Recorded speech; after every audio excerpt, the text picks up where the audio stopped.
उत्तर प्रदेश के रायपुर से एक महिला जो कि नौजवान विधवा होती है, उसके पति की 4 साल पहले मौत हो चुकी थी।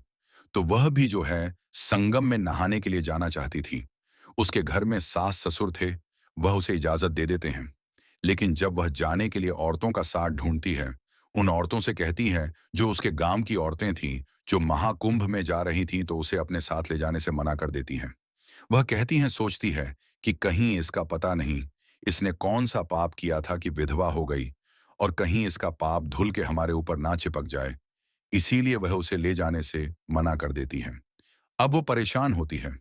लेकिन दोस्तों, उसके इस परेशानी का फायदा एक नौजवान लड़का होता है। वह उठा लेता है। वह बहुत दिनों से उसी के फिराक में रहता था। अब वह मौके का फायदा उठाकर उस विधवा औरत को अपने साथ महाकुंभ में लेकर जाता है।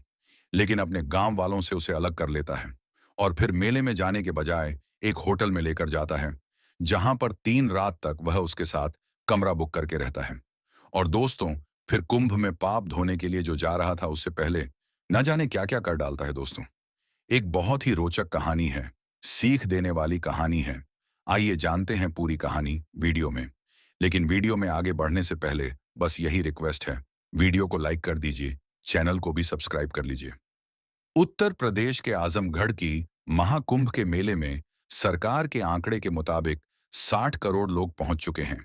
यानी कि अगर आंकड़ों के हिसाब से देखा जाए तो हर तीसरा हिंदुस्तानी वहां पर जा चुका है। दोस्तों, जहां 50 करोड़ लोग हों, वहां पर कुछ कहानियां ना बने, घटनाएं ना हो, ऐसा तो हो ही नहीं सकता।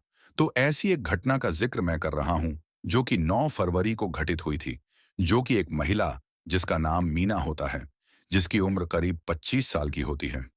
दुर्भाग्यवश उसके पति की 3 साल पहले मौत हो चुकी थी और उसका मायके में भी कोई सहारा नहीं था। ससुराल में सास ससुर थे, इसीलिए वह अपना गुजारा कर रही थी। और जब महाकुंभ के मेले की महिमा उसके गांव के लोग आकर कहते थे और वो सुनती थी, तो उसकी भी इच्छा जागृत हुई कि मैं भी महाकुंभ के मेले में जाऊं। और इसके लिए वो सब कुछ पैसे जुटाती है। कुछ गांव की औरतें जो कि महाकुंभ जा रही थीं, तो उनके साथ वो चर्चा करती है कि बहन मुझे भी लेकर चलो। लेकिन वो औरतें उसे मना कर देती हैं, कहती हैं, भाई हम तुम्हें अपने साथ लेकर नहीं जाएंगे, क्योंकि पता नहीं कितने नसीबों के बाद महाकुंभ में तो जाने का मौका मिला है। और ऊपर से तुम जैसे बदनसीब को या तुम जैसे मनहूसियत को अपने साथ लेकर जाऊं, उसके मुंह पर तो नहीं कहती।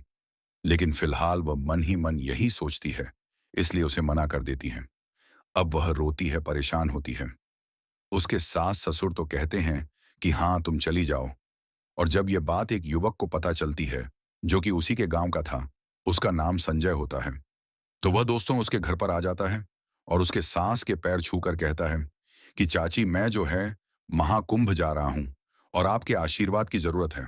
आप मुझे आशीर्वाद दे दीजिए। तो उसकी चाची कहती है कि तू कुंभ जा रहा है, तो किसके साथ जा रहा है? तो वह बहुत लोगों के नाम गिना देता है। अब उसकी चाची कहती है कि क्या कोई औरतें भी उसमें हैं? तो कहता है कि हाँ, बहुत सारी औरतें हैं, वह भी जा रही हैं। तो वह कहती है कि ठीक है, अगर तू मेरी बाहू को ले जा सकता है, तो तू उसको भी साथ ले जा। वह भी जाना चाहती है, परेशान है। अब दोस्तों, वह संजय जिस प्लान के तहत वह कहता है, चाची इसमें कौन सी बड़ी बात है, और कल इसको तैयार कर देना, सारे लोग तो जा ही रहे हैं, कोई बात नहीं, वह हम लोगों के साथ जाएगी, 2 दिन के बाद आ जाएगी। अब दोस्तों, वह अगले दिन तैयार हो जाती है। संजय उसके घर पर पहुंचता है और फिर कहता है कि चाची बहू तुम्हारी तैयार हो गई कि नहीं? वह कहती है तैयार है। कहता है ठीक है, फिर जल्दी से भेजो। अब दोस्तों, जो मीना थी, उसने कुछ कपड़े वगैरह रख रखे थे, कुछ खाने पीने का सामान रख रखे थे, और उसके बाद वह संजय के साथ निकल लेती है। अब संजय को वह जानती नहीं थी, वह सिर्फ अपने सास ससुर के माध्यम से जानती थी। संजय जो है उसके घर पर अक्सर आ जाया करता था। बस इतना जानती थी कि गांव का आदमी है और सास ससुर से उसकी जमती है, बनती है, भरोसे का आदमी है। वो दोस्तों उसके साथ चल देती है। लेकिन जब आगे जाती है, अब उससे वो बोलचाल नहीं रही थी।